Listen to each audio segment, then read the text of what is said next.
yeroo jalqabaatii fi Sadio Mane miidhamaan tapha waancaa addunyaa kanarraa dhabuu ishirraa kan ka'e yaaddoon guddaa ta'e ture.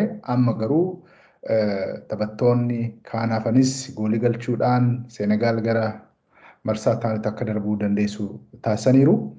Egaan akkuma beekamu Senegaal seenaa ishee keessatti waggaa 20 har'aa ture jechuudha kan waancaa addunyaatiif hirmaatte. Waancaa addunyaa kanas immoo waggaa 20 booda hirmaattee qabxii gaarii fidaadha kan jirtu. Mee maal jettaa keessumaa Senegaal progresiin agarsiisaa jirtu maal sitti fakkaata? Dhugaadha. Senegaal biyyoota Afrikaa keessaa bara darbee akkuma nuti beeknu shaampiyoonii Afrikaa taatee jirti. Amma immoo geeba addunyaa kanarratti hirmaachaa jirti. Maanee tiimii Senegaal keessaa dhabuun Senegaalin hedduu miidhee ture. Maaliifin saayikooloojii Maaneen otoo tiimii sana keessa jiraatee kana caalaa waa hedduu gochaa jiru. Maaneen tiimii Senegaal keessatti simboliidha. Sana qofa otoo hin ta'in addunyaa irratti Pirimeer Liigii keessatti amma immoo Bundesliigaa keessatti illee nama hedduu bahee mul'ataa jirudha. Kanaaf Senegaal Maanee dhabuun xiqqoo miidheera. Haa ta'uuti taphattoonni jiran immoo akkuma jettee hedduu bareeda taphatanii Senegaaliniin marsaa lammataatiif dabarsanii I hope Senegaal kana caala fagaattee deemti yaada jedhu abdii jedhuun qaba eebbisa. Kan bara 2002 sana seenaa sana ni dabalteettaa? Kan bara 2002 bara Faransaay fa'ii mo'anii kwartar faayinaalidhaa darbanii amma barana sana caala fagaatanii deemu yaada jedhuun qaba. Maaliif tiimiin Senegaalii tiimii itti taadha. Tiimii baay'ee bareedaadha. Kanaaf fagaatanii deemu yaada jedhuun qaba nama. Egaan akkuma beekamu biyyoonni Afrikaa bakka bu'uuraan hirmaatan keessaa Tuniiziyaa akkasumas Morokkoon tapha isaanii jalqabaa irratti qabxii qooddatanii bahuu danda'aniiru. Tapha lammaffaa irratti akkasumatti Morokkoon qabxii gaariitiin deemaa jirti. Kirooshiyaa wajjin qabxii 4-4 qabaachuudhaan haala gaariitiin deemaa jiru. Garuu irra caalatti immoo gareen Gaanaa seenaa isaanii keessatti bara 2006 jalqabeeti kan isaan hirmaatanii.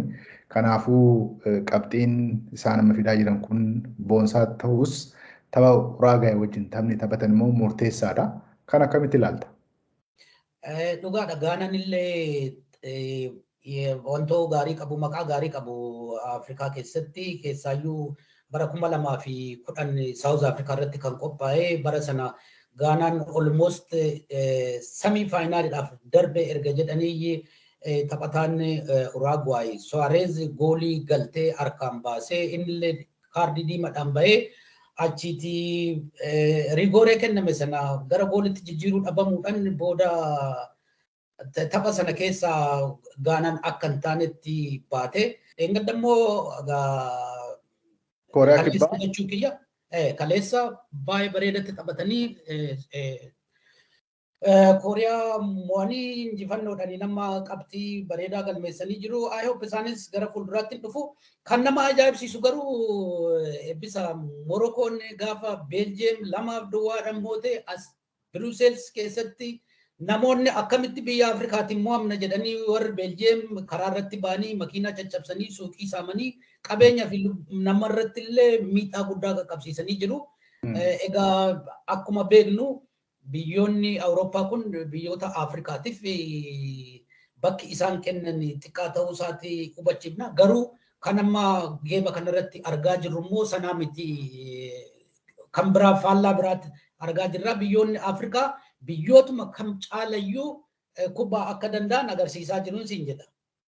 Egaan yaaduma sirriidha kan kaasee keessumaa gareen faa keessatti Kirooshiyaa, Morokkoo, Beeljeem, Kanadaan morkii isaan taasisan baay'ee hawwataadha. Qabxiin isaan qabanis walitti dhufaadha. Kanadaan qabxii duwwaa qabaattus egaa taphoonni Morokkoo fi Beeljeem akkasumas Kirooshiyaan taasisan kun qabxii murteessaa ta'uudhaan kan ka'e ammas gara fuulduraatti kan lallamu ta'a.